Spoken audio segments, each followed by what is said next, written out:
Hey folks, welcome back to another episode with Guriel's Garage. I'm sure you got a good walk around of this beauty, if you didn't skip the intro. This beauty is a single cylinder, 4-stroke, 500cc EFI model. I'm not sure if naming your car or bike is still a thing, but I call this the Thump. I got this beauty about 4 years ago, way prior to starting this YouTube channel, but as you can see, majority of the styling and cosmetics are done, but I wouldn't really showcase that on this channel anyways, because that's more, it depends on the individual, how they want to personalize and style their bike. As I was hunting for a 500cc, I knew I was going to get this color, as I got inspired from a particular model called the Flying Flea, which Royal Enfield used in World War II. It was a lightweight 126cc, which they actually threw off the planes with parachutes on it. Yeah, it got rich history. Before they even manufactured motorcycles, they used to make war supply. That's where that decal on the battery box shows the red crown with a cannon right under Royal Enfield. Even this particular batch has some history, as it was used on that particular model. The 70 is just a random army batch number. This red batch also ties with history, as it was called the Pegasus, the flying horse.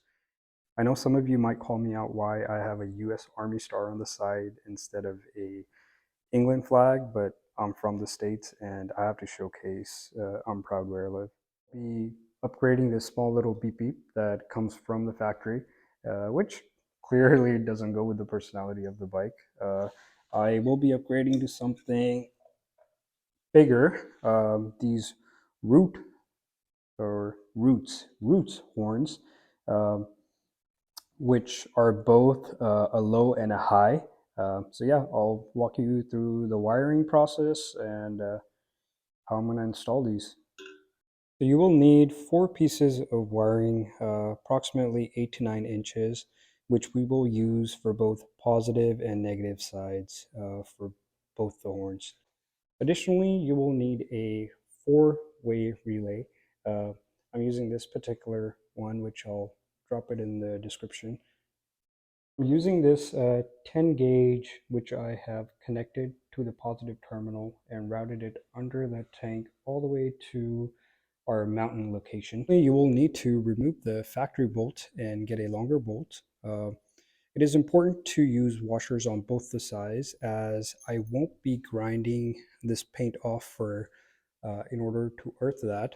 I'm going to be using these washers to use it between the washer and the bolt head and the nut head itself to make a solid connection.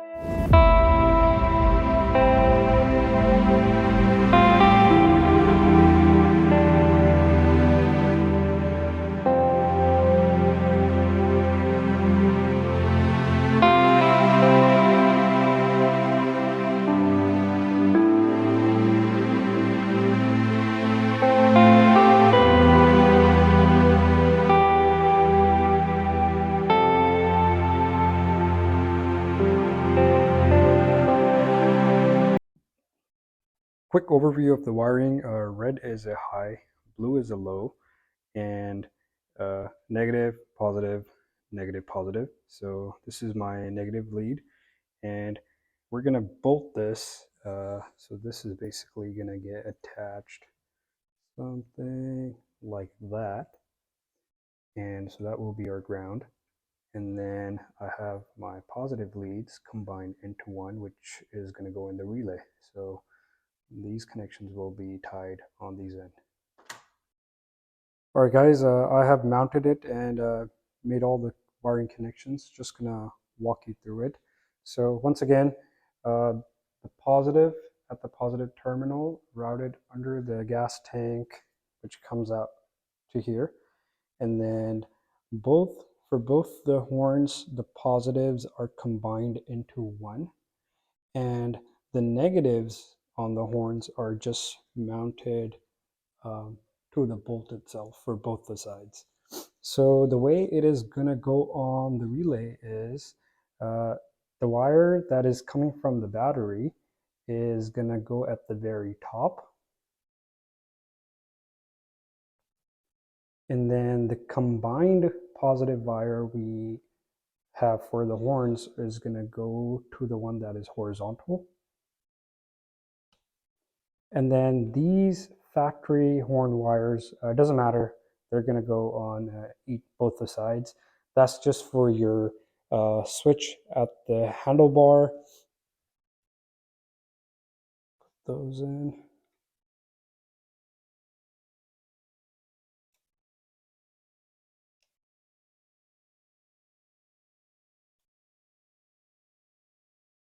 Cool. And I'm just thinking of mounting this, zip tying it probably right here somewhere.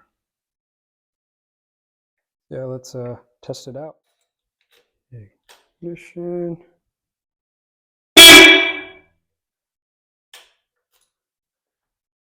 Works.